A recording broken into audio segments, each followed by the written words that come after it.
What's good, everybody? How's it hanging? How's it happening? You guys know what it is. This is Kevin from the Chord Progression Podcast. Let's have the rock and metal thrive. Happy Thursday, everybody. It is our last episode of April. It's April 29th, 2021. And this is an episode that is fun as all hell. So you guys like the band VRSTY? I mean, you've probably heard them on Octane with their song Massive, which has been absolutely blowing up on the platform over the past 6 months. It probably will be included in the Big Guns countdown of 2021. Well, I didn't know much about the band, so I made a whole entire Kevin Figures Out video on the band, diving deep into all three of their EPs, going deep into if I like them or not. And the answer was, there's stuff I like about them, there's stuff I don't like about them, but overall, this band is fantastic. They have a lot going for them, and I cannot wait to get more into them and see more of what happens in the future. So I gave them a yes. The band reacted to the video. Joey reached out and said, thank you for making and going as deep as you did. And 13 hours from when I released that video, Joey and I had a podcast set up. And now you get to hear all about it. You get to hear all about the band, go in deep with Joey about VRSTY as much as possible. And we just have a fantastic time. So if you love VRSTY, if you want to get into the band, this is the podcast for you. So are you ready to roll? Because you need to be. Let's go! Yeah! Well, ladies and gentlemen, boys and girls, listeners of the there's my first best name. Listeners of the Chord Progression Podcast. This is literally unreal because after finding out about this band through that SiriusXM Octane fan page that Mr. Joe Alfano runs, shout out to you again, Joe Alfano, I didn't know much about them, so I decided to do a Kevin Figures Out video on our YouTube channel, looking into their music, figuring out if I liked them or not. After the video came out, the band reacted to it on their Twitch channel, and I got in contact with the band, and now we get to talk all about it and talk about all about their music. So I am pleased and happy that this man is here. So please welcome Joey Tyler from the band VRSTY. So Joey, welcome to the Chord Progression Podcast, man. Hey, thank you for having me, man. I'm excited to be here. I'm excited to have you here. I mean, it was honestly surreal because I released the video, but by the time I released it, we had the podcast up. It was 13 hours. And I mean, there was a nighttime period there where we were both asleep. So I'm like, this literally just transpired as quickly as possible. And I was pretty much running around the house after the setup. I was doing the Daniel Bryan yes chants. I'm like, yes, yes, yes. Oh man. Well, I mean, I usually I don't sleep early, so I stay up really late and I just go on YouTube and I watch different things. I always like hearing what people think about us. I feel like yours was the most in-depth thing that we've ever had, period. And I think that's why I gravitated to it so much. I'm like, oh man, this dude did a deep dive. I really want to hear this. Because no one ever talks about our older stuff. Well, when I do that whole entire series, because I've done it with a couple of other artists as well that I'm also going to try and get on the podcast. Well, you're the first from that group, but it's when I'm trying to figure out a band, you've come out with every band, including yourself, that's come out with so much music. And over the course of the years that you've been on with Spotify's, with the EPs, it was 2015 and 2019 and 2020 with the EP releases. Of course, there's going to be changes over the course of time. So if I listen to just the top 2 or top 3 songs on Spotify, I'm not going to get a full in-depth look. So I want to find out about stuff because there's some bands where I went into that whole entire series thinking, I've heard 1 or 2 songs of theirs, but I'm not a big fan of it. But then as I've gone through, it's okay, there's certain things I don't really care for. That's just based on my personal taste. But there's always things I find that are interesting about them. But then there's other songs I'm like, I had no idea this existed. I mean, I did one on Era because I had no idea about them at all because I only listened to 1 or 2 songs. After listening to the first album, I'm like, I'm sold. I'm in. Yeah. Era's so good. But I mean, you kind of need to have that mentality. I know a lot of people these days just kind of listen to the most popular songs and maybe 1 or 2 songs in the last record. And they'll be like, all right, well, I like this, but I like what's new. They don't actually go through, I guess, the journey of the band's sound the way you did. So I appreciate it, man. I really do. Well, thank you. That means a lot just because it's something where I've done those videos. I've kind of think about doing more of them just due to the fact that I enjoy going that deep in them and just really figuring out if I like a band or not, because there's times people ask my opinion. I'm like, I've heard a couple of songs, but I really don't know. When I was doing yours, I knew about you from the SiriusXM Octane fan page. I've heard Massive before. Hell, I featured a Song of the Day post pretty much the day I released that video, which was just the week before I released that video. So I'm like, This is absolutely nuts. But on top of it, I'm like, I don't know much about them, but I'm seeing this rise from them, especially on SiriusXM Octane. So I want to get to know what they're about and get to know their sound. And of course, like I said, there are certain things on some of those songs that had a little more of that softer tone, more of that alternative, more pop, a little bit more reggae based kind of stuff. I'm like, you know what, or R&B stuff I should say, but like I kind of pull away from it. But then again, it's just I like a harder, visceral, more raw sound. Yeah. But then there's times where you pull that out, and I'm like, holy shit, here we fucking go. Like fair, Massive is probably man. the best song I think that you have personally. But then again, that fits in with my taste. Yeah, I mean, well, that's usually the way it should go. I appreciate the honesty too, because I know there are a lot of like yes people out here, like in the industry or like even on like YouTube and stuff like that, where they're just like, I like this song, so I'll just like everything you have just because I like that song or I like you. Whereas at least with you gave like honest opinions on like the songs based on your taste, which is super, super, super important. I also like that because I feel like I haven't really heard too many people give me like negatives about the music, but I know there are some, because there's even songs that we have that I hate, and I'm like, oh my God, like I hate this song. Why doesn't anyone else hate the song as much as I do? Oh, Joey, I understand that too. It's like when I'm going to always be honest about it, but there's always going to be things where if I'm going to be positive about it, of course, I'm going to tell you what I think of it. If I'm going to be more negative towards it based on my personal opinion, I'm always going to end up giving context behind that. I think I did the same thing with when I reviewed A Day to Remember's new album, You're Welcome. Like I didn't really care for it that much, but I put up the whole entire end of the video. I'm like, there is context behind why I don't necessarily like it. Yeah. And it's just there's certain things that I like within music. There's certain things that I gravitate more towards. So if you like, I'm like, if you like the music, if you like the songs I don't like, honestly, I don't care. Then take my opinion with a grain of salt. But it's just something where it's like, I would rather be honest, but also give context behind it than and just kind of be like that. Yes. Or like, just kind of like, what I was going to say, from Rick and Morty when Jerry's in the simulation, the boss just like, oh, yeah. Yes. Mommy. Yes. Yes. Yeah. Dude, I love that episode. Oh man, that's such a good one. So my brother literally watches it like crazy. Even for Christmas, like my mom was trying to find something for him and me, just like kind of like goofy gifts. And she got him this giant Rick and Morty blanket that was just like, I forgot what drug Rick was on, but it was hysterical. Then she got him a Rick and Morty like shower cover or shower curtain. Like it's gigantic, like just basically them getting chased by every single thing you could possibly imagine. Dude, I didn't even know they made Rick and Morty shower. I have to look into that. They make shower curtains. I might need to get me one of those. You might need to, because I think she ordered them straight from China. Because I'm like, he opened his stuff. I'm like, okay, what the hell is she gonna come up with me? And I look at my blanket, and it is literally like Mario Kart Rainbow Road from like the Super NES. I'm thinking, okay, what the hell is this shower curtain gonna be? Because I already knew it was gonna be a shower curtain. I open up, it's just this giant Super Mario, and I'm just laughing. I'm like, okay, this is too funny. Like I can't not love this. It's that's too kind good. of sick though. That's like honestly kind of sick. It is absolutely hysterical. Like after this whole entire thing, I'll show you both of them because they're just too funny. Yeah, do it up, man. Alrighty, but before we really jump into the whole entire meat and potatoes of this thing, there's always one way I like to start this out, and that's to get the audience who probably already know you, but maybe some that don't already know you, a little bit more about yourself. So I always ask 3 specific questions. The first 2 are very, very easy. Very, very nice. The last one, though, will kind of put you on the spot, though, but I do it to everybody, and it's kind of fun. So the first is, what is your name? The second is, when it comes to varsity, what do you do in the band? But the third one, which is my favorite, is, I want to know like a little fun fact or a little fun, wacky story about yourself that hopefully will make me laugh hysterically and fall out of my chair. It has happened before with some bands telling me some wacky tour stories about, oh God, I'm trying to think of some of the crazy ones. Well, there was one where one band told me how they, somebody chloroformed one of the members of the band, chloroformed another member. They passed out, they took him to a beach and buried him halfway in the sand and made it look like his legs got chopped off by like a shark or something. Dude, that is I don't have any stories that good. No.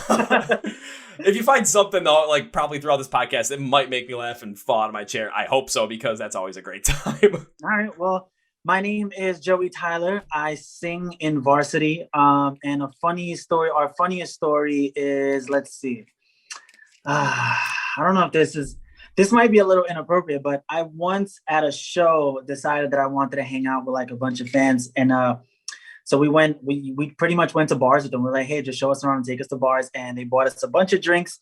And midway through the night, I decided that I wanted to stop drinking because I felt sick, but I didn't. In the middle of the night, I got really sick and I had like literal like the runs, and I sleep in the back of the van. And so I literally almost started puking and like crapping all over the van. So I hop out of my bench. I run over the seat. I fall over my drummer who was right in front of me, just like trampled him. run out of the van. We parked because I was so drunk. I didn't know where we parked the van. So it was like in this like really random spot with like no bathrooms anywhere in sight. And I had to go behind our trailer and poop. And while I was pooping and throwing up, I literally just like passed out right on the ground. So that's a that's a story for me. that is a funny story, and it might be a little inappropriate, but I will say this: I have heard many things that would surpass the inappropriateness of that. So, like when it comes to that, it is definitely tame. I think probably the craziest one was something similar where someone had to go to the bathroom in the van. They didn't want to stop, so they just went in like a water bottle or like a milk jug or something. Then they decided, it was a large McDonald's cup. They kind of chucked it out the window. But it came back in the window and hit somebody. So it's like, if you think that was bad, at least dude, you didn't hit somebody with it. That is the worst. I've never like urinated in like a thing and threw it out the window, but like we've had like drinks of like water like lying around the van that while we're driving, I'm like, yo, I want to use this bottle for like to put like emergency or something. So I'm gonna dump this old water out. And I would throw it like out the window, but because we're driving so fast, the water would like splash back in. So I know what that feels like. I've never had someone like go in it though, and it splash everywhere in the van. That's kind of funny. I'll say, if someone ends up going in the van, just make sure every window behind the one that they're throwing it out of, or like throwing the water out of, is rolled up. Just that's a pro tip right there. That has to be closed. That's I'll say with touring, again, looking like it's coming back for 2021, especially in the fall, with different festivals popping up, different tours being announced for later in the year. If you guys end up going on a run, which I hope you guys do, just remember that little tip. Yeah, remember to keep all of the windows closed. But when it comes to like getting back out on the road too, just because, again, I have seen that at least one show with you, like we were talking about earlier, with Awake at Last in New Jersey in middle of July, which is absolutely awesome, because I also have interviewed the guy Vince from Awake at Last before. Absolutely love the band, so definitely was excited to see that. And then I was thinking New Jersey, oh man, I'll be able to make the trip out there. However, I got tickets to Rockfest here in Wisconsin like the same weekend, so I'm like, shit. Oh well, Yeah, there'll be another time. But especially with how the Cloud City EP is working and how it is really connecting with fans, especially through SiriusXM Octane. I mean, when it comes to touring, I can definitely see all of a sudden you guys picking up a lot more steam when 2021 touring basically ramps back up again. Well, yeah, we have a couple of pop-up shows that we haven't announced yet that we're going to be announcing soon. Just to kind of start things off, we have been looking at tours. I'm not going to say any. I obviously can't name drop anyone, but there are some things happening behind the scenes for us. So hopefully, we get back out there sooner than later, because I know a bunch of people have asked, they want to hear the Cloud City EP live, and we're also working on releasing like another full length. So I want to at least be able to play the Cloud City EP before we drop like our full record. I think that'd be a smart move too, especially with the fact that, I mean, Massive is just absolutely a huge hit right now in terms of how people are connecting with, especially on Octane. As of right now, like I'm taking a look at it, seeing how it's been trending on the station as well. When it comes time for the end of the year with Big Guns 2021, especially the top 30, I feel like it's going to end up being in there somewhere, because just seeing how last year went with songs very similar reception to it and the plays through it. Like it kind of has that feeling of like what Any Given Sin had with Insidious, or what Avoid had with Song About James. So I feel like it's definitely going to end up popping up in there somewhere, which of course that is huge due to the fact that how many times people are going to hear this song on Octane, how many people are going to end up knowing your band's name at this point. And then when touring resumes, how many people are going to end up being like curious about your socials, focusing in on it, watching it, and seeing when are they going to be able to come near me so I can actually see them live and hear this live. And for people like me, potentially go absolutely ape crazy in a mosh pit for it. Man, I can't wait for that. Honestly, being on Octane is like, it's kind of insane to me. Like we've been on I think the Big Uns since November of 2020 when we dropped Massive, and we just kind of fell off the list. I want to say like a week ago. So that's like 7 months of being on that thing, and I'm still like right now I'm even in shock that we were on that for that long and that we're still getting played on Octane, because I honestly didn't ever see us being on Octane, and it's insane for us to put out our first EP on our label and immediately have songs on pretty much on the radio. It's crazy, man. It's crazy. It's crazy, but then not only that, but like just with the meaning behind Mass as well, and that being the song that gets put on Octane, it's kind of ironic with the fact that a song that really focuses in on, coming out strong and coming out to kind of just against everyone that try to keep you down and just kind of showing, I got this kind of thing. All of a sudden, you release this EP, and that's the song that gets picked to show everyone who VRSTY is. Dude, funny story about that song. So when we were recording that EP, I actually wanted to cut that song. I brought that song to my producer, and I was like, I like it, but I'm not really. I think maybe we should just not record this one. And my producer literally was like, no, dude, you need to record this song. And I fought him to the end. Eventually, he was like, no, trust me. And, I do trust him. So we went through with it. I recorded, I did everything. And that was the song that made it on to Octane. So he was right. I'll say that I'm seeing parallels between you and the frontman for my favorite band as well in terms of this, where the song that ends up becoming the biggest at the moment, you kind of wanted to cut from the whole entire record for some reason. And because it was going back to Rise Against, favorite band, I found this out when it was Savior, probably their most popular song, my favorite song by them, honestly my favorite song of all time. It was planned to be cut from the record because Tim didn't really connect with it as much. And all of a sudden, it's like, that's the one that becomes huge. That's the one that just gets more and more people to know about the band. So it's sometimes, I know if you felt like it wasn't like the right song to put on there and wanted to cut it, but you get people telling you, no, this thing absolutely smacks. This thing is incredible. You got to give it a shot.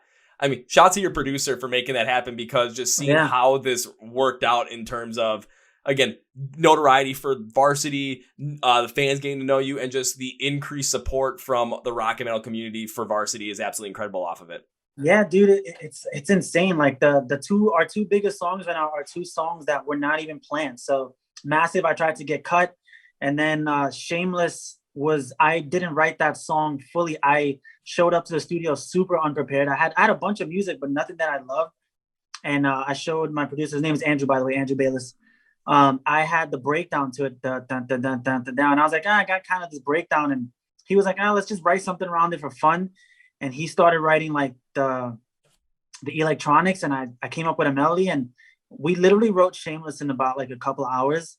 And then we're like, well, I guess this is good enough to be on the EP, like as like a closer or something. And when we finished everything, those were the two songs that like my label also was like, wow, like we want to put these out first. I'm like, really? Those like the two songs that like I didn't really care about? That's crazy. It is a little crazy in a way, but then again, it's especially with, I feel like with your label and with your producers as well, it's they notice something in those songs that maybe you didn't notice in terms of how they're connect with different audiences, especially within, more rock and metal, due to the fact that looking at what was going on, especially in the year 2020 with all the craziness that was happening, and people are kind of having, this pent up aggression due to the fact that you're not, especially live music wise, you're not able to go see live music. You're kind of kept away from it.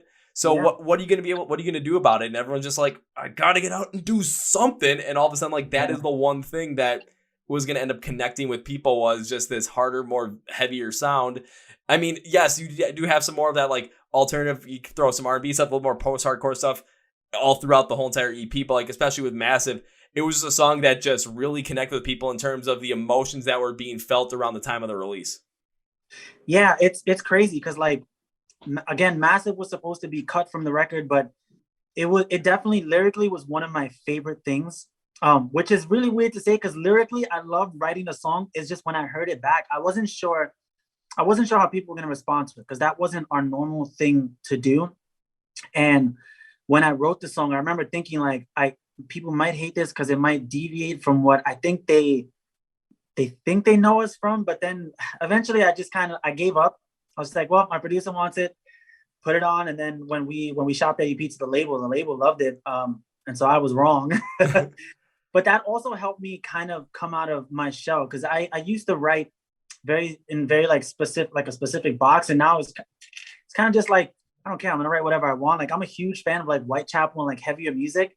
And I've always wanted to write heavy things, but because I'm a singer, I was just like, oh, I'll write soft stuff and I'll put my voice over that. But that kind of Massive also kind of pushed me to be like, oh, no, just do whatever the hell you want, dude. Write whatever you want, sing whatever the hell you want. So I kind of did. Yeah, I think kind of like that mental block from certain earlier things that you've done, like taking a look from your second EP, taking a look at a song like NOLA, where it definitely has more of that softer tone to it, which really promotes your more singing style vocals, a little bit more of that cleaner style.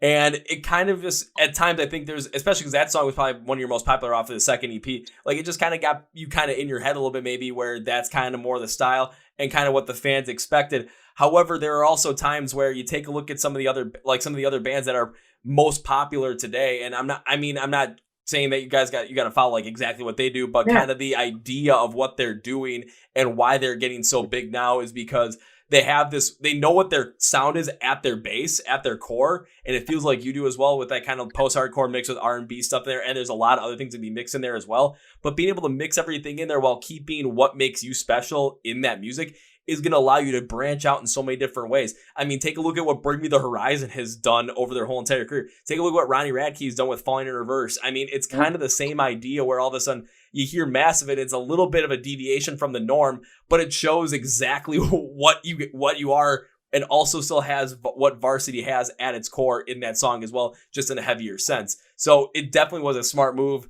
by the label and by your producer to be like, no, this has to stay. Yeah, no, definitely a smart move by him. But, again, just like you said, there's a lot of bands nowadays who do know their core, and they're like, we're just going to expand on whatever we think our core sound is and just make it better. I was one of those people where before I would get stuck in my head and I'm like, well, people like this. Maybe I should just continue doing this. But I think over COVID, over like that whole 2020, when the pandemic first hit, I kind of, as I was writing things at home, I was just like, you know what? I don't care anymore. I just want to write music that I love. Maybe someone else will like it too. Hopefully they do. If not, then, maybe I'll get you with the next song and just write things that I love. And now I can't say I'm a lot more comfortable writing literally just whatever I want. And that's a great place to be, due to the fact that you don't have any premonition on, okay, I got to make sure that I'm pleasing this area. I got to make sure that I'm staying in my lane kind of thing. It's, okay, I know what makes Varsity special. I know what makes me special. Now, how can I experiment with all that by also making sure what keeps me special in there? Because I was talking with, who was it? It was Sahaj from Ra. I was talking about this with him as well. I always love talking with him about this stuff. And one of his biggest things was, when you look at a band, it's always, when bands change their sound, of course they're going to experiment with different things, but it always depends on what makes them special, what makes them stand out amongst the crowd, what makes them stand out at their core. Is that special part still there? Because we were talking about like Bring Me the Horizon, where there's just like this, there's some sort of this like background anger that was always in it, where when I listened to Amo, like I didn't really connect with that, so that's why I wasn't necessarily as big on it. All of a sudden hearing the Post-Human Survival Horror EP, I'm just like, there's so much different stuff going on there, but I'm like, holy shit, these like darker themes and these more aggressive tones are back, even though there's so much more going on here. So that's kind of where I was looking at it with him, and I kind of agree with his stance on it, where yes, experiment, try different things, expand your sound, just give it a shot. But also remember kind of what makes you special at the same point as well, because then I feel like you're going to put yourself into the music as well with wherever avenue you go with, and people are going to be able to connect it, being like, oh, that's Varsity. This is like heavier side of Varsity, the lighter side of Varsity, more alternative. This is more darker. This is lighter, like every different avenue, but it's still going to have you at the core.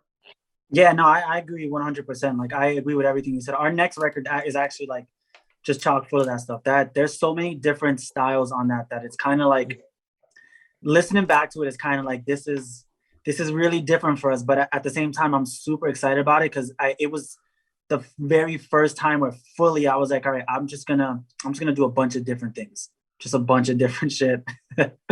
No, absolutely. And it's going to be a thing where it's going to be like, you're going to release that record too. And I'll put it this way. If you're going to be doing so many different things, it's not going to please everybody, and that's just the way it is. But the fact of the matter is if people end up listening to all of Varsity, like kind of like what I did with the whole deep dive thing, and I'm going to end up listening to that new record when it comes out, I'm going to end up noticing certain things about like some of the heavier stuff, some of the more raw stuff. Like I'm going to end up probably getting into that more, but also when you kind of go with that more lighter alternative, putting some R&B stuff there, put some more pop stuff in there, more electronic influences.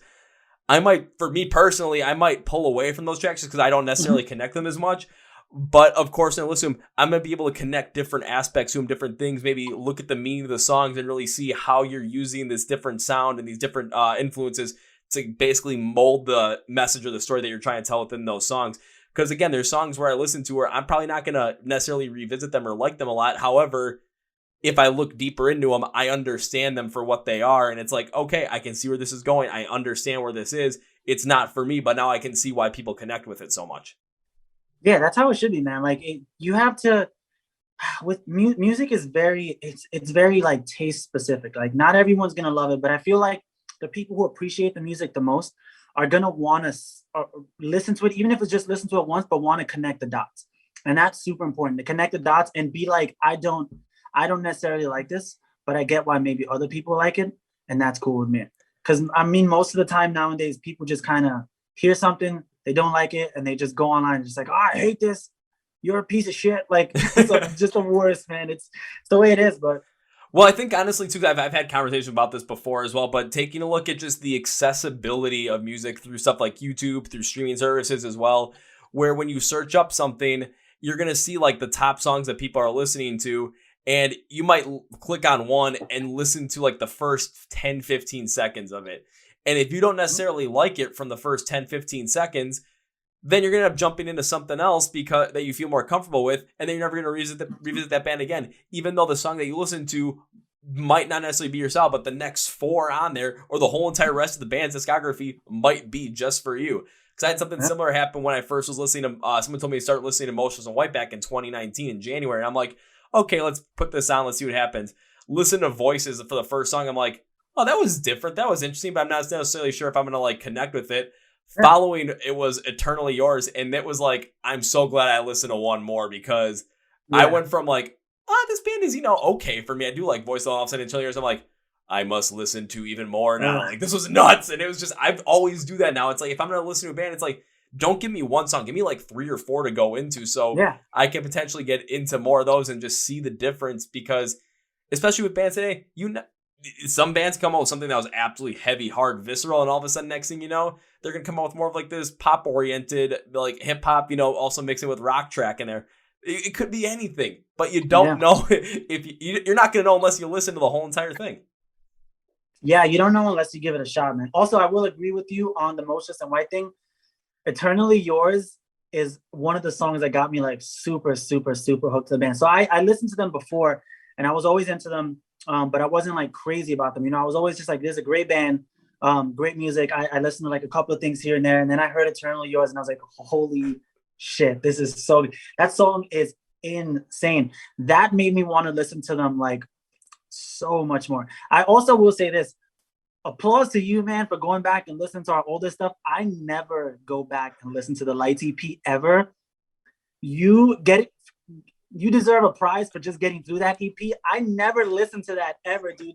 Anytime someone brings up the Lights EP, I'm just like, oh, I haven't heard that. I don't listen to that. Last time I listened to that was like years ago, maybe when it came out. Oh, well, thank you very much. But I did enjoy listening to it as well, because again, there's certain things on there. Like I have my whole entire note sheet out, like the script I kind of wrote for when I did that whole entire video, where with the Lights EP, there were things that I liked, there's things that I didn't like. But one of the things I liked was just seeing the building blocks that were there for what was to come, especially with some of the blending of different styles, especially and blending different vocals together, especially with the clean and unclean. Because I'm like, when you blend those together, especially on the Lights EP, sometimes they're not perfect, but the idea and the placement of them is there. And like the clean vocals show, like there's a little bit more of this whiny pitch at times as well that I didn't necessarily thought match. But then when I went into the second EP, the Black EP, I was like, okay, like seeing the maturity there, I'm like, this this flow is just fixing right there. So I love going back to the old stuff and the original stuff, because it's definitely older. It's definitely, maybe earlier in your life. So things might not necessarily sound like as good as you would hope they would. But I love seeing the fact it's like, okay, I can see I can see like from that EP, I saw you had something, but I wanted to like, okay, how are you going to grow on this? When they got to the Black EP, I'm like, yeah, I can see the growth coming from Lights to Black. I was like, okay, I'm into this if I can see that growth. So one of the things that I appreciated about your video was when you said that like there was like more of like a whiny voice on the first EP. That is the most accurate way to describe that EP ever. So funny story. That EP was written and recorded entirely by me. I did everything. There was no band. I wrote all the music, the guitars, the drums, did all the vocals. I did all the cleans and the screaming. And at that time, it wasn't necessarily supposed to be a band. It was just me doing something for fun. So I wrote it and I was like, I'm just going to put this online. Eventually I wanted to play shows. So I got band members who were like the guys, and they're my friends. Transitioning to the Black EP, that was when I really started to kind of figure out like, all right, I whined a lot on that Lights EP, and I don't want to do that because that's not normally my voice. I think I was just trying to like fit into something. But because, you know, it was also my first time being a singer for a band, it was weird trying to find my voice because again, for the Black EP, I also wrote everything for that. So I still wrote all the guitars and drums and everything, but I kind of wanted to like do more heavier-ish kind of stuff, and fitting my voice into it was always kind of weird because I didn't have any like training or anything else. It was just all me trying to figure out where my voice sits and how I can do this and how I can put this in the music and make it sound good. So the transition from Lights to Black was like, it was tough, man. It was definitely tough, but you're 100% right. The Lights EP was super whiny. Oh, yeah. I listened to a lot of Sleep with Sirens back then, so that's why. That makes it more understandable because I'm even thinking about too, like, because that was kind of what I was thinking, like, is this kind of have like some like that Kellen Quinn and Vic Fuentes kind of inspiration behind it? Because don't get me wrong, I still listen to a good amount of Pierce Vale and Sleeping with Sirens. I still enjoy both those bands. But then we got to the Blacky because I'm even taking, again, I always have my, like, any kind of note sheet I have for this as well. So I had the whole entire video and I'm like, even taking a look at it just to make sure I get everything right. And it was, when it came to the vocals, it, like, I was kind of split on them at times, but I was like, for the most part, I love the evolution because a lot of the clean vocals, in my opinion, matured to still have that lighter sound to them. But again, it was the loss of that whininess that just stood out as a gigantic positive because I felt like it just fit more in with the music as we went through the whole entire thing. So I'm like, holy shit, this is definitely something that is for my opinion, a change for the better, just because I thought it better fit the musical stylings that you were going with. Yeah, it definitely fit better. Also, I think on the Lights EP, I sang every song really high for some reason.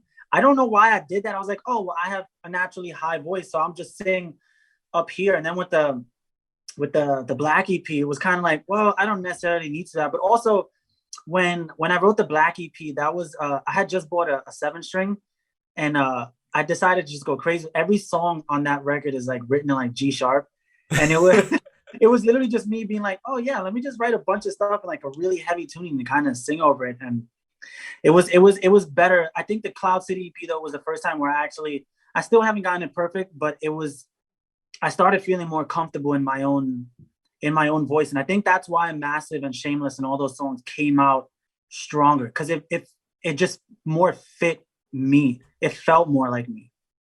Yeah, and one thing when it came to Massive as a whole, because I even did like a further deep dive into that one on that song specifically, because I went like, instead of going just like as deep as I went on for the video, like I went super deep. Like I've spent the whole entire hour trying to like write down my thoughts on this thing. And when it came to the vocal stylings that you had on there, it kind of reminded me of Craig Mabbitt from Escape the Fate, because Craig's kind of has a little bit of a higher vocal tone as well. Mm-hmm.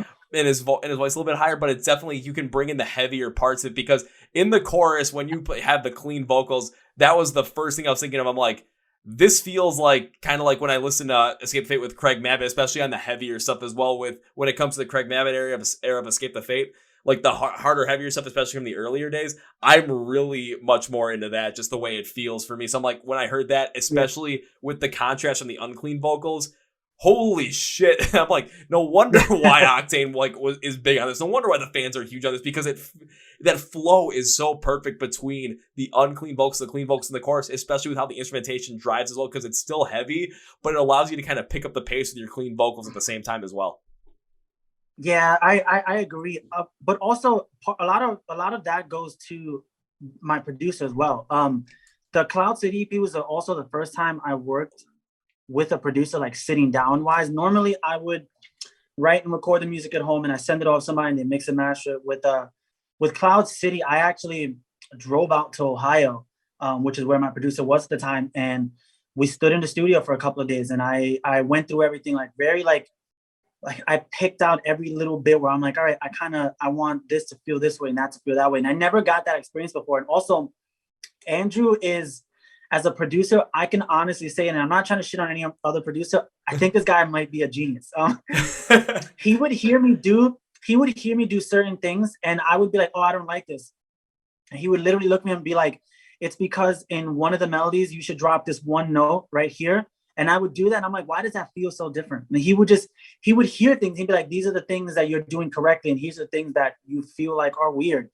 And so like that also contributed to that whole process. But it was definitely something that helped and that I would I'm never not gonna write with a producer ever again. Like even now I'm writing like our next record, and I'm writing everything at home, but I know eventually I'll be like, all right, I'm ready to take this to a producer and like kind of start working on this.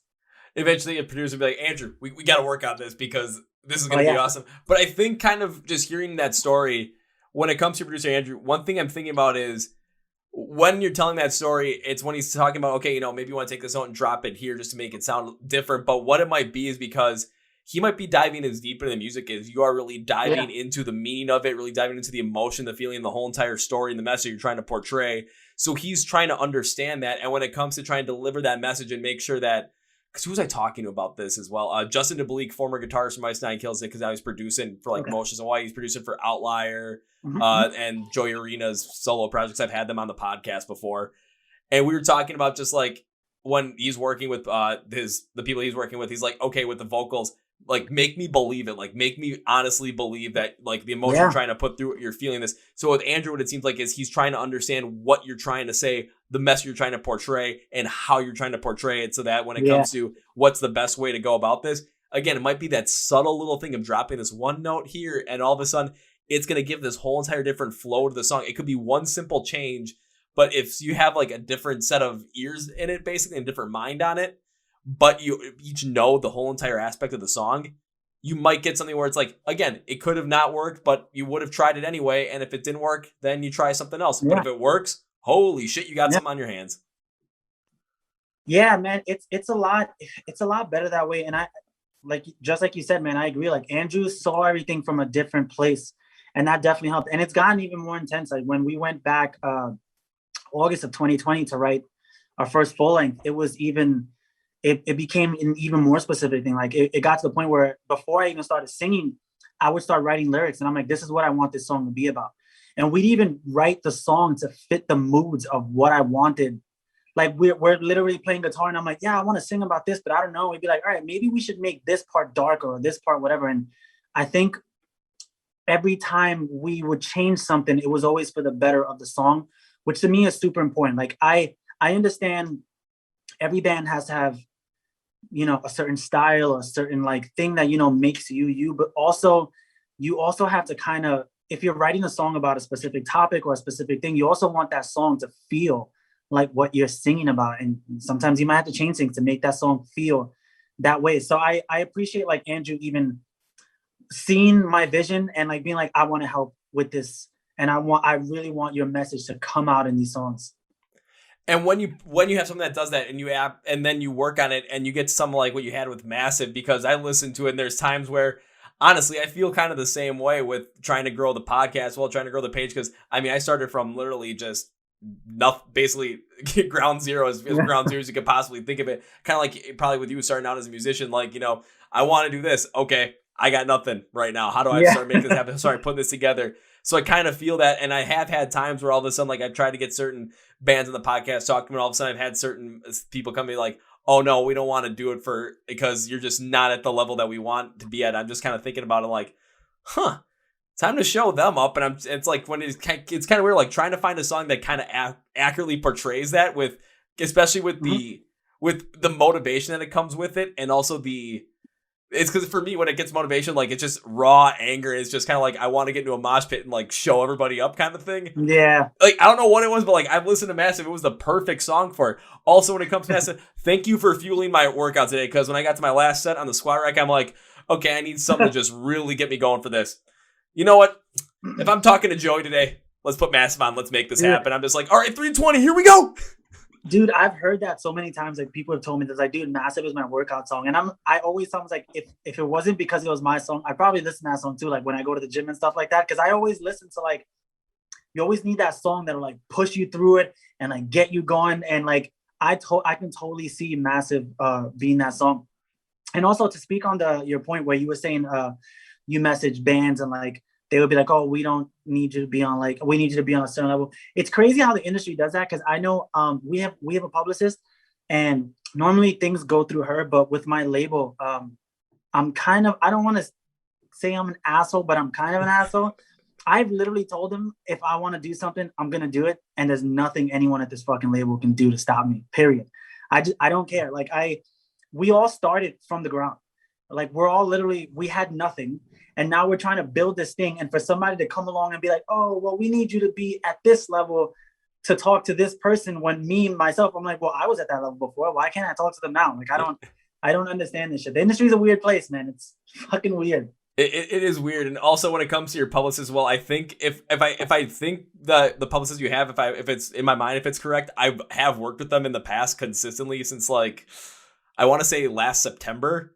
So when it comes to getting certain bands on, I'll put it this way, with them, I've loved working with them, if it's the one I'm thinking of. So yeah. So I love my publicist, but she's very she's tough on me. So but it's a good thing. Sometimes she does need to be tough on me. Because I'm kind of an idiot sometimes. Hey man, I get it, mate. Sometimes sometimes you need those people. Again, you don't need those people always going like, yes, it's good, yes. You kind of sometimes need people just going like, you know what? Maybe you gotta have kind of like tough love in a way. Yeah, you need that, dude. You need the tough love in your life. I appreciate anyone who's like honest with me and will literally tell me like, yeah, that's great, but also this might not be so great. So maybe don't do that, because sometimes I really need to be told to not do certain things. Like, all right, don't do this because this might not benefit you. And at least give me a reason why. If you give me a good reason why it's not going to benefit, I will not do it. But if someone's just like, oh, yes, all the time, and then one day they're just like, oh, no, don't do this, there's no reason behind it, I'm probably going to do it anyway. Because that's just how I am. And if someone does say, oh, no, don't do it, so you ask why. If they give you a reason, I mean, it could be a valid reason, but if it's somewhere in the end, it's like, okay, however, I disagree with you. I think it's better to go the opposite direction. I mean, you're the artist. You still have control over what you want to do, because you're the one writing the music. You're the one performing. You're the one playing live. You're the one performing in front of people. You're the one connecting with people. So yeah, kind of in the end, it's like, it's kind of on you, it's going to be on you with the final decision. It's going to end up being on you. Yeah, I think that's part of the reason why I love my label, though. Like, they're hands-on with everything else besides the actual art of it. Like, when it comes to the music and everything else, they've always told me from day one, like, you're in charge of that. It's like, we picked you up because we already like what you were doing. So just keep doing what you're doing. We believe in you, and we're going to help you get to the next level. And I fucking love them for that, because I know most labels aren't like that these days. I'll say the labels that are like that you have, where they're like, okay, you're the artist. We picked you up because we wanted your sound. We loved what you were doing at first. It's kind of like, we'll let you roll with it. We'll help you out with a lot of the other stuff as well. But when it comes to music, if you want some help from the label, just ask and we'll be there for you. However, again, you still have full say. You still have final cut no matter what. Yeah, I absolutely love like the way my label works. Like they're super trusting with like all the music and everything else. Like I bring them things. There are times where I bring them recordings of stuff and I'm like, hey, I got this. Not sure what I want to do with it. And they're like, all right, well, if you want to put it out, if you decide you want to, let us know. We like the song. We believe in you. We'll do whatever we can to make this succeed. And it's like that easy. I'm like, holy shit, like these people actually care that I'm doing stuff. Like it's unheard of, man. It's especially like nowadays, there's so many horror stories in this industry. It's hard to trust people in this industry, like a lot these days. It is, especially with the horror stories you hear. And I mean, even given horror stories over the past, like, let's say 10 years, especially with how much more prevalent social media has become in the whole entire sphere of music. Honestly, it'll go 15 years ago, especially when MySpace really became the big thing, because that was really when music and connecting with the fans in that more of a social sense really kicked up, because now there's a more direct way for the artists connect to the fans. Of course, I got Facebook, Twitter, Instagram, TikTok, Twitch. I mean, literally just name a social media platform and artists are going to be on it to connect with their fans. So it's something where when stuff kind of starts coming out where there's going to be potential for horror stories, people are going to end up hearing about them. People are going to end up knowing about them. So if you're going to be a label and you're going to end up being able to work well with your artists, be able to let your artists have the creative freedom to do what they want to do and help them out along the way with what they need. But when it comes to music, kind of be like, okay, you got this. We like you. We liked you because of what you did. Of course, you're going to want to connect with it instead of labels potentially trying to push a certain way or try and do a couple of certain things. I mean, of course, the one that keeps on my head is the A Day to Remember one when they had right after What Separates Me From You with their label. I can't remember which one it was. Victory. Yeah, they were Victory. Yeah. Yeah, I remember that, like that whole entire story. So of course, when it comes down to it, especially for future artists, it kind of puts a bad taste in their mouth too. Because like, do I want to potentially work for something like this or work with people like this? But then all of a sudden, labels are going to end up having to evolve and change, kind of like with what your label ends up doing now, where again, you still have control of what you want to do. They picked you up because they like what you do. If you need help, anything else, they're there for you. Yeah, man, it's also especially hard because like with the band, for example, like A Day to Remember, like that, they're one of the biggest bands in the industry. For them to have a story like that and come out with it, it makes the smaller bands, kind of think like maybe I shouldn't work with labels. But there are some good people in the industry.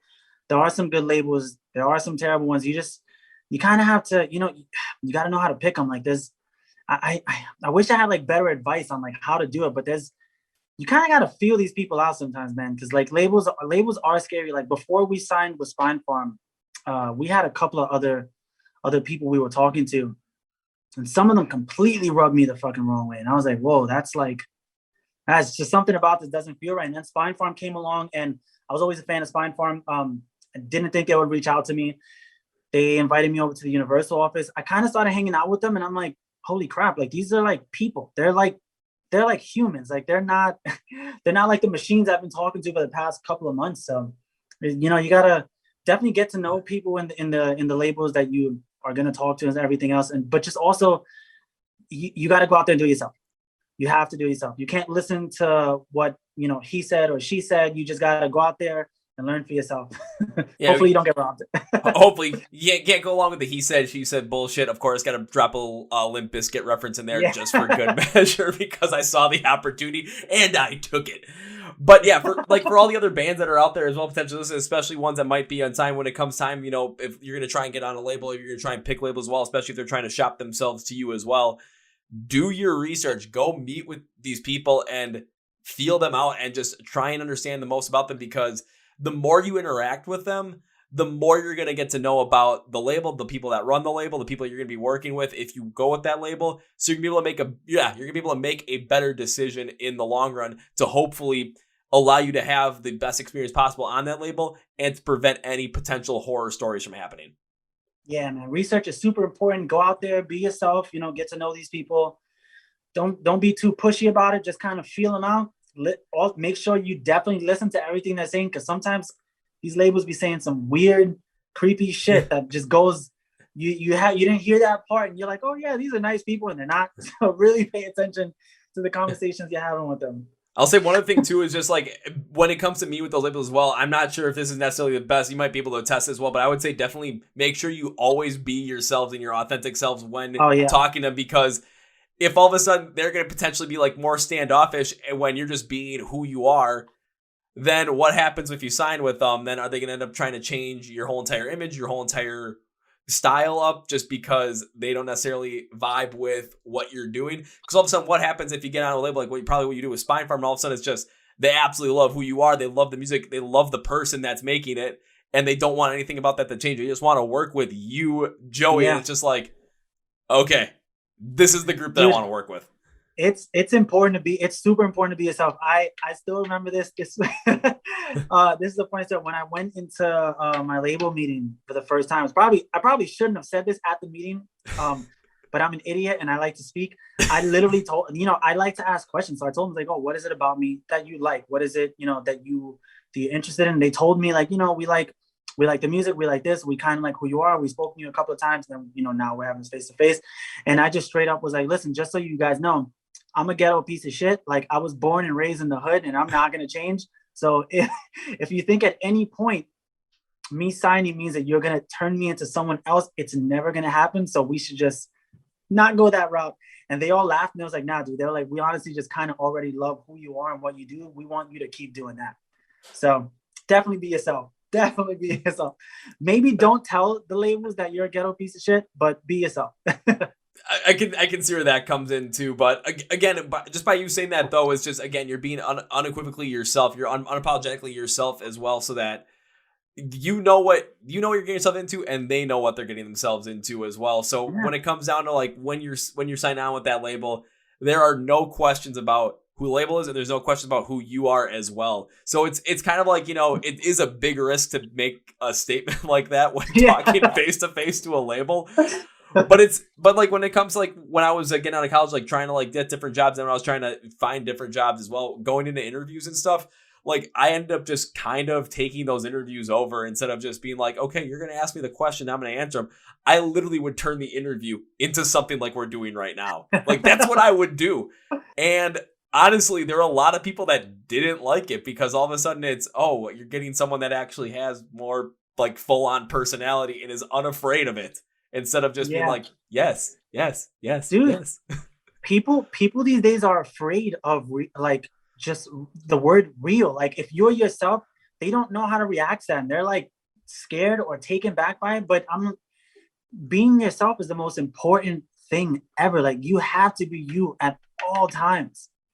Oh, absolutely. And I'll even throw this in there as well for you and for the fans as well, because over time, it's like, during the pandemic, you're on like, for a person like me, you're on different dating apps like Tinder, Hinge, that kind of stuff. And you match with people and you're trying to talk with people. This consistently happens to me where they ask me what I do for work. And I'm like, okay, so I do this full time. But then I also do something like this where I have the Chord Progression Podcast, MLC Rocks, and how much I'm into this stuff and working on this for myself. The amount of times I get ghosted and dropped right after I say that is incredible. It's like a 95, 96% rate. And I'm not talking about like, it's not like, oh, they wait 3 days and like, no. It's like, they'll stop talking to me like within the next like 3 messages. Like that's when it happens.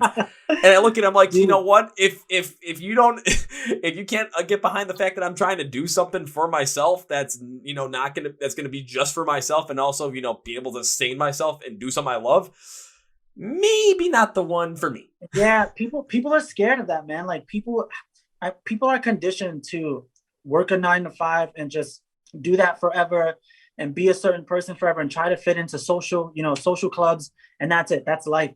Whenever they see someone who doesn't fit that and it's like, oh yeah, I don't care about that. I might do that on the side, but I'm doing all these different things that I love and I want to do this. I want to grow. They're kind of afraid of it, which kind of sucks, but it's not your problem. Like you're just doing you, man. That's not your problem. Exactly. And it kind of comes across that way as well, because I've even talked with my friends, all like my very good friends, because we all kind of have the mentality of like, we're just going to go with what we want to go with what makes us happy. And I got one guy literally trying to do the whole entire live the American dream thing. I got one buddy, he was an immigrant from Thailand, literally just got married, and his wife's family is like, okay, what do you want to do in life? And it's not like, no, you don't not have to get a job. It's like, what do you want to do? Do you want to have a business? And they're willing to help him like create this whole entire thing with him. My best friend wants to live, kind of like do the whole entire like live the nomad life, bounce around from place to place. And he's doing that. And then there's me doing this. I'm like, holy shit, we're literally all doing whatever makes us happy. This is awesome. And then let's hearing other people talk about certain things. It's like kind of they're starting to shy away from us. But I think it's because we don't fit into that mold. We don't fit in that 9 to 5 mold of wake up, go to work, come back, watch some TV, go to sleep, repeat. No, we're like, if we have a full-time job, we'll go. But then afterwards, it's incredible to see what we do after. Yeah. Like it's completely different. If there's one thing I learned over this whole quarantine, like the whole year of 2020, is that you have many, many options to do what you love full time and make it work. Like before, we got picked up in the beginning of 2020 by the label. Well, not the beginning. Yeah, it was the beginning. It was like maybe March or April or something like that when we got picked up. We were done with the EP. We finished the EP, I think, in December of 2019. At that time, I was working at Equinox, so I was a shift manager, and I would put together the schedules for like my personal trainers and stuff like that. I like doing it because I like going to the gym and I love working out and I love being, part of that. But it was always like, all right, this is the job. When the whole quarantine thing happened and I was forced to be home, I was doing production on the side. And the entire stretch of that time, all it taught me was you can still go to the gym and love being in the gym and not need to work there and do what you love literally full time if you just sat down and did it. And I started doing this and it just started working. I'm like, holy shit, why didn't I ever just do this before? Like, what was I so afraid of? But I still have friends now who are like afraid of leaving their jobs.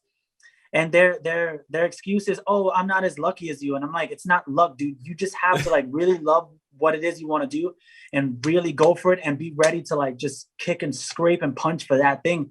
And you'll succeed, man. Like if you do it long enough, you do it well enough, you will succeed.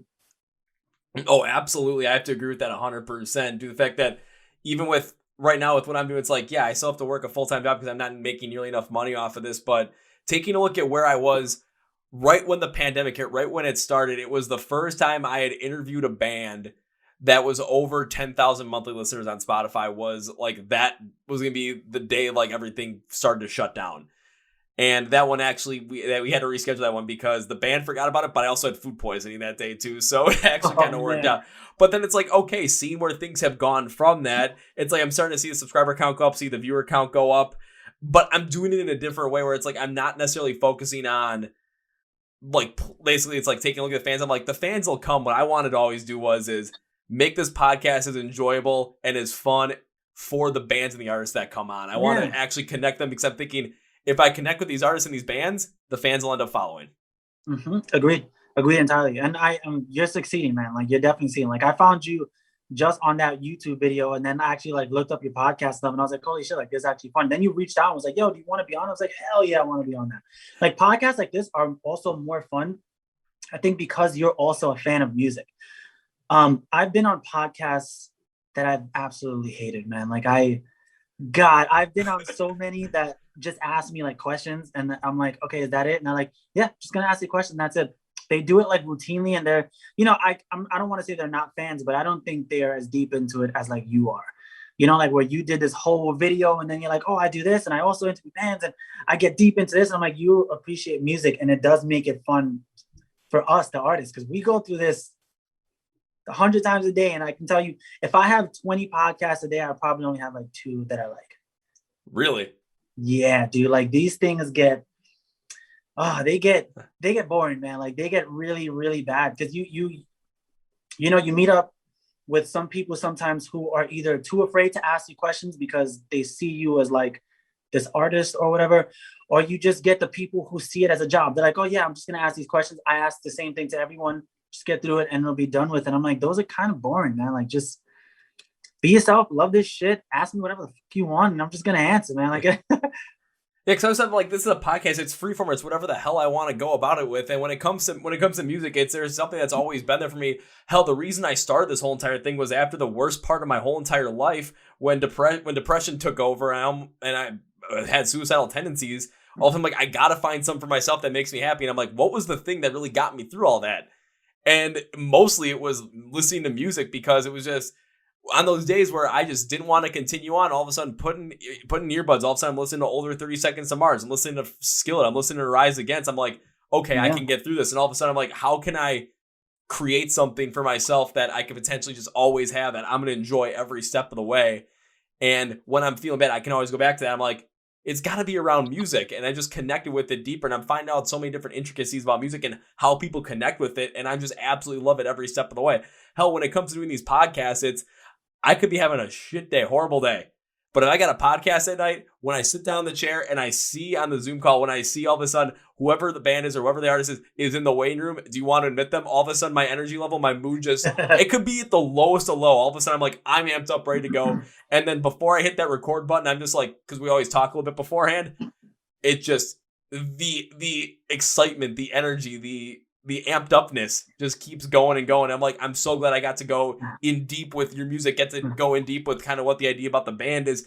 And then also seeing how you connect with people on social media, which I do have to bring up because I want to make sure people know about this. Your commitment to social media as a band and as yourself is absolutely incredible with how you're connecting with fans, because you're actually going out there. When it comes to even Facebook, like I'm seeing like people post different things, different comments. All of a sudden I'm seeing the band's page comment on it, and it's unique comments. I'm like, holy shit, there's not many bands that do this. All of a sudden I'm seeing they comment back, and then the band's page doesn't comment back, but then your personal page, I'm like, holy fucking shit, here we go. And then Twitter and Instagram, it's the same thing. There's a genuine connection there, and all the posts are completely different across each platform because it's 3 different platforms, but it's how you connect with the fans. You're commenting back at them. And again, that's just going to increase your overall value to those fans in that moment, because holy shit, I like this artist. I said something positive about them and they responded. It kind of just makes people feel incredible about themselves in a way. Yeah, dude. Like I try to make it a point to like see at least everything that like people are commenting about us, or like I sometimes get questions from people, and you know, I can't answer all of them. I wish I could. But I try to make sure that I answer as many of them as I can, because they took the time out to ask me something. They want to know something. And, you know, who am I to just kind of keep that information or just not respond back? Like, I want everyone to know as much information about this band as possible. So hopefully they can see us as like more than just a band. Like, yo, this band is just like a group of regular dudes who are doing this music thing, and they interact with people and they want to have fun, and just, we love this, man. I love everything about I love everything about being a musician, and it's not just the music and the performing, but the interaction with fans, everything, man, just everything about it. Like I love it. And when it comes to music as well, I mean, you're creating a positive impact on people's lives. And this goes for pretty much any single artist, because when people connect with your music, they're connecting with it in a positive way. Hell, there are even songs I listen to that I have, maybe some negative feelings towards, based on the fact that those songs have a certain meaning or emotion behind them that reminds me of a time that's more negative in my life. But it's still an emotional tie as well, because I'm trying to explain that kind of feeling. It's like, okay, what was it like to go through this period of time? What was it like to go through something like this? I'm like, okay, if you want to know what it feels like to be completely ghosted all the time, and feel like you just get thrown to the side of the road, listen to "Telephone" by A Scent Like Wolves. That'll make you understand everything. It's incredible. That song is so good. That song is so good. I was happy when I got to talk to Nick straight to his face about it. I'm like, that song, dude. Holy shit, did that it literally just knocked me back when I first heard it. But it's incredible with how that happens. And then when it comes to you just being a musician and just enjoying it as much, again, your music is creating that impact in people's lives as well. Hell, Massive is starting to do that to me as well. I was listening to it while trying to squat 320. I'm like, okay, how the fuck am I gonna do this? All right, put on Massive. Let's do this shit. And then when it comes to certain things with the podcast, I'm like, okay, maybe I'm thinking things might not be going as well, because there was something that happened yesterday. I was like, oh shit, that ain't the best. So I'm kind of just worried about that. All of a sudden, I'm like, okay, how are we going to get back up on our feet? Alrighty. Yeah. This morning before this whole entire thing, I'm like, okay, play Massive. Let's start talking to some people. And next thing you know, I've already got 4 in the works, 2 that are already set up. I'm like, well, that was a big change. All right, let's go. Right. Yeah, dude. Sometimes, music is I like to tell people, I think music is, it's a universal language. It's the only language in the entire world that I feel like everyone understands. You might not understand what they're saying, but you feel music. And that is that's the thing about music that makes it so important to people, because you're overcome with these emotions and these thoughts. And even if the song may mean something to somebody, it may mean something completely different to someone else, and it may mean something completely different to you. And that I find incredible about making music and sharing it with people and having them actually connect to it on a more personal level and fall in love with it the way I did when I was writing the music. It's I just love this shit. I can't say it enough. I totally understand that. And the one big thing I want to bring up too is how you said, music is kind of has that universal language, because everyone understands the emotions that's behind it, even if you don't understand the lyrics that are being said. It basically, if it's in a different language. I've had that with a couple of bands that I've even had in the podcast. I'm like, you guys don't necessarily play this stuff in English where it's not your primary language, but just listening to it, you can connect with it. Or when it comes to something before I started this whole entire thing, I couldn't really stand unclean vocals. I'm like, oh, they're just screaming and stuff. But after listening to something because the first thing that got me into potentially getting metalcore was Holy Hell by Architects. That was the first time. Nice. Okay, let's get. And then all of a sudden it was the most white thing. Once I heard Eternal Years, I'm like, okay, now the door is wide open. And then all of a sudden picking up on more stuff. Once I got to go see Ice Nine Kills live, I'm like, okay, this door is completely busted down and everything's coming through it, because it was somewhere and I explained this before too with people where it's who don't like unclean vocals. And I've had a friend because he's a bip country music fan, and I had to ask him because I don't connect with it. Why do you connect with it? And he's said something where the musicianship behind it, it kind of has this flow that just kind of flows the story along, and you listen to the lyrics and it just tells you this story, and the story brings out the emotion. And then he asked me this thing about unclean vocals. I'm like, well, it's not necessarily because I know you can't necessarily understand the words at times, but it's you feel just the emotion, the pain, the anger, this viciousness at times that are in those unclean vocals. And it just brings out so much more. And then all of a sudden you hear them contrast with the clean vocals and you really understand where the song is going. It's kind of like that unclean vocal adds as another instrument because it just adds so much more to it. And it just, once we said that, I'm like, okay, now I understand why you love country music so much. Now I understand why you love punk rock and metalcore and everything that goes so much. Dude, you're 108% right. It's the way it is. Even when we write our music, sometimes I'll be singing something and I'm like, damn, I really want this part to be heavier. And I'm like, the unclean vocal really brings it out, because I'm like, I really want this part to feel aggressive and emotional. I can still put a clean vocal under it, but I really want to when you feel something, I'm just I just want to scream at the top of my lungs, this is what I'm going through. And I'm like, that hits home for me on a level that other types of music just don't hit home. So I actually recently got into country music. I've always been into it, but I wasn't like as into it as I am now. My producer Andrew, when we were recording music with him, he started doing like a bunch of like country projects, and he got really into it. And, he told me, he's like, hey, you should probably get into country music more. And I didn't understand why. I was like, I just don't connect with it. But he said the same thing. He was like, there's country music, there's a certain type of storytelling that goes into this music that I feel like I don't really hear anywhere else, and you should. And I started getting into it, and I'm literally like absolutely in love with country music now. I have no shame in saying it. No shame in saying it. Like, I love it's just so good. And it's totally understandable. And then again, with you understanding that, with you listening to more of it, and then again starting to understand the different storytelling ability that it has compared to other genres, what's going to happen when all of a sudden you understand the flow, you understand the concept, you're able to kind of reverse engineer it, and all of a sudden rebuild it into something that you're doing to potentially all of a sudden have this VRSTY song that also has this like this storytelling mode that feels like it's kind of like a country storytelling mode, but it's fit over something that might be more post-hardcore, more alternative, more like pop rock, electronic bass line, and more even like hard rock, heavy metal, metalcore in a sense as well, more post-hardcore, pop punk. I mean, you never know, but like all of a sudden you could combine, like you could just take these concepts and make them your own in a way. And then all of a sudden you're going to have these massive songs. I mean, hell, take a look at any time a band is created like a genre off of something, like with the creation of new metal, just again, mixing more of that hip hop tone with metal as well. I mean, I'll use Rise Against as a great example, just because for me, I don't think there's really another band that's like them in terms of start out with them more of that heavier punk rock kind of style. But now if I listen to it, I kind of call it like polished punk or poetic punk, because it's not as raw and in your face. But if for some reason listening, it's still heavy and it's still more punk rock, but it's more elegant, especially with the way that Tim's vocals are and the way his lyrics are. So it's kind of taking certain things that you listen to and that you love, kind of using them and using the concepts behind them to create what you want to create. And next thing you know, it's not, oh, this is just another band in this genre. It's like, no, this is VRSTY. How do you describe them? Yes. That's how I describe them. Just yes. Yeah, dude. It's funny that you say that, because like with the record that we just did, there's a lot of songs on that are like so different. For example, one of the songs I wrote, we have this song called Soul on it. And I've always been like a diehard Johnny Cash fan. And I would pick up acoustics and I'd play like, rockabilly style shit.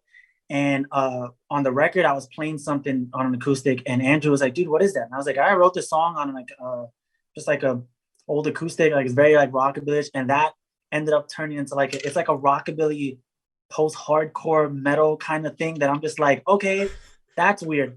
And then we have this other song that's like, I have a ballad on it that's like, it's literally just all piano, the entire song. There's another song that kind of sounds like a country song, but then turns into like a post-hardcore song. There's the opening song to the record is just like a full-on, like just like a heavy, it's just like heavy straight throughout with like aggressive vocals, and like this one super heavy part into it that like comes out of nowhere. And it's like, this is what I've always wanted to do. Just take the things that I love, combine it and throw it into it. And then maybe one day, just like you said, when someone's like, oh, how do you define VRSTY? It's like, yes, they're just, yes, that's how I describe them. Like it's gonna end up becoming something like when you're trying to describe like Bring Me the Horizon, like what is Bring Me the Horizon like? I'm like, well, it could be this, Yeah. or like, I mean, one of my favorites, Falling in Reverse. How do you describe Falling in Reverse? For me, I'm like, shit, I don't know how to describe. I think he takes and goes all over the place. Like it could kind of be something like that, where how you describe VRSTY. It's like you describe VRSTY by saying VRSTY, and that's it.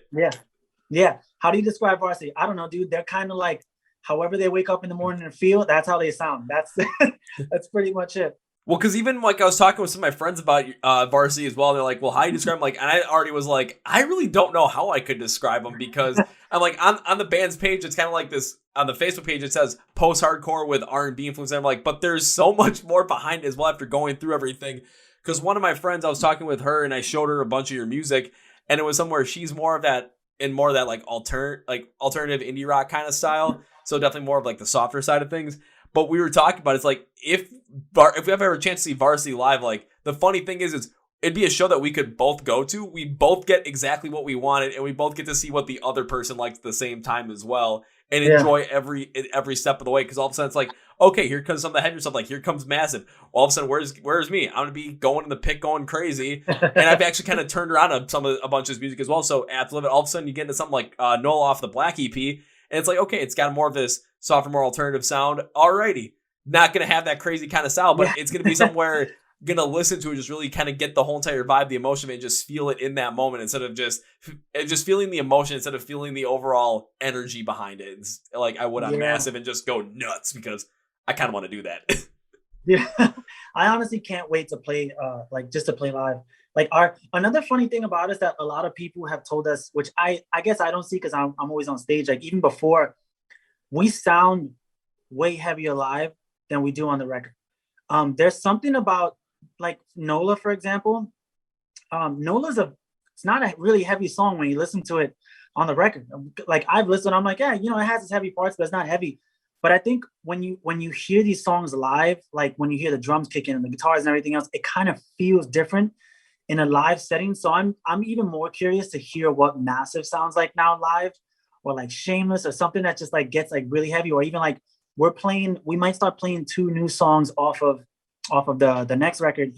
And I think one of them is probably one of the heaviest songs we've like probably ever written. It has like this insanely brutal part like in the middle of the song, and I'm like, I really want to play this because I want to see how people are going to react to that part, like when they hear it, because the song is heavy, but that part, it's just so extra that I want to hear what people are like, where the fuck did that come from? Because it's when you hear it, you'll be like, I get exactly why he said this on that podcast. That part of the song is like, it's almost like it was written for like a deathcore song or something. And we just like, oh yeah, we're going to throw it into the song and see how it works. All right, I'm definitely interested to see this, and hopefully it's like, I'm kind of hoping the first one get to hear this is live, because all of a sudden, just when you hit that part, I'm just expecting like the crowd just all of a sudden just, if it's like not real, because I don't know how the song goes, all I know is the fact that there's going to be this like full-on deathcore kind of feeling part in the middle. Also, what's going to happen is it going to be somewhere like, all of a sudden we're going to get into it. People are going to end up like being confused by it. Next thing you know, like the pit might be just like not going on. All of a sudden this is going to hit. And next thing you know, I'm going to end up pushing somebody and they're going to end up pushing somebody. Next thing you know, we got 40 people going absolutely nuts, having a good time. I actually have seen something like that happen before at a random little punk rock pop-up show in Milwaukee back in 2020 where they were playing their last song. My buddy's like, hey man, let's start a mosh pit. This is the guy that I was like the total nomad guy, my best friend. Doesn't listen to any of this stuff at all, but he knows I love it. So we walked into the middle. They're like, we're playing our last song. He looks at me. How do we start this thing? I just took him and I just shoved him into a bunch of people. He came back to the same thing to me. And next thing you know, it's 20 degrees outside. It's cold as all. It's cold. I've got a huge drink in my hand. And somehow there's 30 people in this little, it was literally like a parking lot. Or no, it was on the street. It was literally on the street. We were mosh pitting in the fucking street of the street festival. And at the end of it, my buddy was looking at me, he's like, how was that, man? I'm like, I'm so proud. I moshed for a punk rock song with a full drink in my hand and did not spill a single drop. I'm like, yes! Dude, that is so sick. So you got to enjoy the pit and you still get your drink right after you get out of it. Oh, well, yeah. And also it's because it was something where, again, it's an outdoor street festival. So we ended up like, basically I had this gigantic cup. I forgot what I made it. All I remember was I had a bunch of tequila in it. So I'm like, it was good tequila. I'm like, I don't want to waste this, but I don't want to not have a chance to start a mosh pit in the middle of a street. So I'm gonna do both. And somehow did both. So I ended up like slamming like half of that thing. And then afterwards, my buddy's like, you good? I'm like, just give me a minute. We're good. Dude, that's so sick. I honestly can't wait for shows to come back. Like I want to see people actually like letting loose and like just having fun. Like this last year was like really tough on everyone. I think we all need a break. We all need to have some kind of release and have some kind of fun and just, start getting back to how things used to be. we definitely need live music in that sense, because it is like how I look at it. It's the one place where people go to from any different realm of the world, no matter what. And you could be there for completely different reasons. But the thing that's constant is you are there because there is a band on that bill that affects you in a positive way and makes you happy. So it doesn't matter if it's the same band. If it like you and I were seeing the same band, you could connect them in one way. I could connect them in another way. But we're both connected with them for the positive. So all of a sudden, when we're at that show, nothing else matters except us just enjoying life at that moment. And with this whole entire pandemic, for over a year, we have missed out on that. We've missed out on that completely. Oh, yeah. That's why I'm like, I can't wait for that first show, that absolute first one, because by me saying I'm just going to let loose is an understatement. Like all of a sudden I'm going to see a pick go in there. I'm really going to tell someone, okay, I want you to throw me the fuck in there and see what happens. Dude, it's crazy because like COVID really showed people what a world without music is like. And it's actually a lot darker than we thought it would be. I think music, when people say music saves lives, now they'll actually understand like music actually really does save lives. Like it really causes people to be and feel differently and to have a nice outlet where they can release whatever pent up emotions they're having. And a year without it is like, it's hell, man. It's honestly hell. It has been. I think there's this one quote that I found. I think it was during the pandemic as well that really kind of puts it into the perspective where when you think of art decorates space, but music decorates time. I love that. I love that. I have no idea who came up with it. It wasn't me, so I'm not the owner of that quote, but I've said it on the podcast multiple times due to the fact that I absolutely believe in it because you think about like this, again, you relate it to certain emotions and all of a sudden you could have been going through something horrible and music could have gotten you out of that. But then that music that you listen to, it's going to kind of like transport you back to that time, back to that emotion of, yeah, it might not have been good, but look at how far you've come kind of thing. And all of a sudden it's a positive experience. Again, that's why we connect with things so positively with music. That's why it's like when I think back to certain times in my life, it's like, oh man, like I don't necessarily remember a lot of those things, but I remember how I felt. And then like, I remember the music that was behind it because I have that connection there. It honestly does decorate that time for you and makes you connect to it in a much easier way. And especially if it's a positive thing, holy shit. Every time you hear that song, or that band, you're just going to end up feeling happy and positive and you'd be having a horrible day. Put on your favorite band. Put on the band or the song that makes you feel the best. And especially with COVID, what we've learned is a world without music is a world that's absolutely horrible. A world with music is a beautiful thing. Yep, 180%. I agree entirely. Absolutely. And honestly, thinking about that, I think that's honestly a really nice way to wrap up this whole entire podcast with this whole entire big ol' positive vibe. So everyone out there, live music, when it comes back, you know I'm going to be out there. You know Joey's going to be out there. Wait, I got to point this way. You know Joey's going to be out there. G's going to be performing too, and we're all going to be going nuts with him on stage or with him in the crowd for a different band. You never know. Well, we're all going to have fun, though. So, Joey, as we close out this podcast, I always love to give the artist a chance to say anything they want to say, plug what they want to plug at the end of the show. So, Joey, on that note, the floor is yours. Dude, I don't know what to say. Thank you for everyone who's listened to my band's EP. If you haven't heard it yet, you can find it on Spotify, Apple Music, or steal it. I don't care. Just find a way to listen to it. And hopefully I get to meet all of you guys and see you guys on the road soon. Great way to put it. Now it's time for me to end with 3 big things. One is what Joey just said when it comes to finding VRSTY and supporting them, listening to their music. When it comes to listening to their music, honestly, from the streaming services, look in the description of the podcast. I'm going to have the links for you there, so it's going to be a one-stop shop. You've heard me talk about how great they are on social media to connect with. You want to connect with the band on social media? I got you covered there. Look at the description below. Spotify, a podcast, iHeart Radio, and of course the YouTube, because there's the video as well that we're going to be putting on there. Just look at the description. I'm going to have everything there for Vine VRSTY Online. You're going to be able to connect with them. Secondly, now, because this is something I typically do when I absolutely love having podcast guests on. So I pretty much do this every single time because every one of these I absolutely love. So, Joey, this is an absolute promise to you, sir. Because it's not an if, it's a when. Either when I get to see you perform live for the first time, or we get to hang out for the first time, whichever one comes first. Honestly, we'll do both. I don't give a shit. Because I love this so much. Both times. First time we get to hang out, and the first time I get to see you live. The promise I'm making you is this. First round's on me. I'm in. Perfect. Alrighty. So on that note, Joey, I cannot in all good conscience end this podcast with goodbye because, well, we got plans now. I mean, that just seems silly. It seems final. So I can't end it with a goodbye. I've got to end it with, see you later. I'll be seeing you, buddy. Well, folks, that's my interview with Joey Tyler from the band VRSTY, and to say that was incredible was absolutely amazing, and I am definitely making good on that promise. So the first time I get to hang out with him and get to see him live first round is definitely on me.